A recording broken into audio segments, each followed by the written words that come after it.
dari couple family psychology atau psikologi pasangan dan keluarga, ada setidaknya 4 faktor perceraian ya. Yang pertama kurangnya komitmen, kemudian perselingkuhan, ini tadi kaitannya dengan faktor ketiga, kemudian sering berkonflik, dan masalah keuangan, ini masalah ekonomi. Ya. Jadi mirip-mirip ya, antara teori dengan kejadian yang sebenarnya. Jadi kalau kita bicara ini teori di dalam perspektif psikologinya, ada perselingkuhan dari pihak ketiga, sering berkonflik, tidak harmonis, kemudian masalah keuangan, ekonomi. Nah, kalau kaitannya dengan kurang komitmen ini dalam teorinya memang sangat penting, karena ketika kita berbicara pernikahan kemarin berbicara misakon golito, apa tuh kemarin?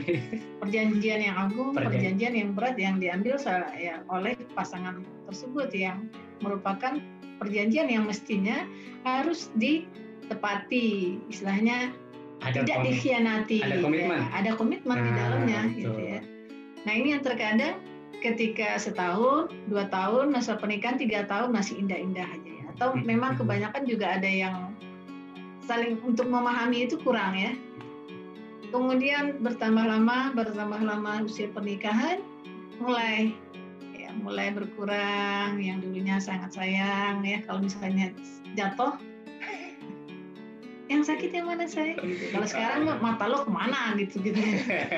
Atau bahkan sekarang sejak mungkin punya anak yang juga ibu harus ngurusin gitu ya, banyak, ada yang 3, ada yang 5 gitu ya, mulai berkurang perhatian pada pasangan sendiri, kemudian pada diri sendiri juga banyak ya, saking ngurusin anak, suami kadang lupa ngurus diri, sehingga ini yang terjadi ketika istri atau pasangan yang perempuannya sudah mulai lupa akan merawat dirinya, sedangkan suaminya tadi ya ada keinginan yang lainnya, banyak tadi kurang komitmen yang membuat komitmen tadi ya tentang misakon golito tadi kurang terlaksana lagi gitu ya. Akhirnya kadang lalai, lupa untuk, atau lebih banyak sebenarnya sih kalau kita lihat memang ya kurang komitmen tadi gitu ya, kurang komitmen tadi.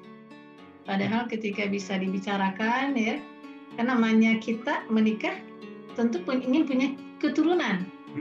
Ya, ketika sudah punya keturunan ya tanggung jawab bersama, tanggung jawab keduanya dari pasangan tersebut untuk mengurus anak-anak di rumah gitu ya, saling membantu, kemudian saling memahami. Ya nggak ada yang namanya keluarga yang sempurna, tapi ketika ada salah satu di antara pasangan yang berbuat kekhilafan atau kesalahan, yang lain mengingatkan. Dan ketika diingatkan tentu kalau misalnya kondisi di saat pasangan sedang belum mood, atau bahkan kalau ibu-ibu itu nggak tahu, kadang ada angin ada enggak, tahu-tahunya kadang marah gitu ya. Nah suaminya jangan langsung nasehatin gitu ya, tapi mbok ya disayang dulu gitu ya, atau dicari tahu gitu ya, dicari tahu gitu ya, diajak ngobrol. Demikian juga dengan laki-laki atau suaminya gitu ya, Anda bisa mengambil waktu atau melihat waktu yang tepat untuk bisa berbicara, ngobrol dengan suami ya di saat-saat ya, kalau terutama kalau dalam hal ya untuk komunikasi ya setelah berhubungan, itu salah satu waktu yang bagus untuk komunikasi ya, karena kan lagi fresh lagi senangnya gitu ya. Kemudian ketika sedang jalan-jalan ya, rihlah atau gimana, rekreasi ya. Jadi memanfaatkan waktu-waktu di saat pasangan lagi senang. Makanya kalau bisa HP jangan selalu dipegang atau kemana-mana dibawa gitu ya. Padahal komunikasi untuk komitmen kita tadi dalam pernikahan ini diperlukan. Ada me time, ada we time.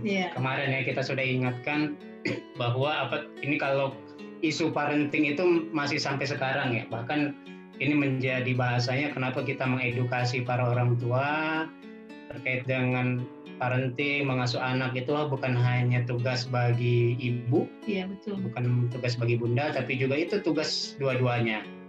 Maka ketika ada waktu, kurang waktu, saling mengisi ya, untuk supaya pasangan kita punya waktu untuk dirinya, me time itu tadi, termasuk we time tadi. Kalau memang lagi rekreasi, lagi apa ya upayakan HP untuk tidak ini dulu gitu ya. Bahkan ada di teori di barat itu ada zona bebas HP gitu ya. Tidak masuk ke tempat wisata tersebut. Tempat wisata begitu. Termasuk kita sering menyampaikan untuk pasangan suami istri kalau sudah masuk di kamar, naik di tempat tidur, usahakan juga tidak ada itu yang namanya gadget gitu ya. Jadi kita lebih banyak komunikasi, lebih banyak bicara di sini.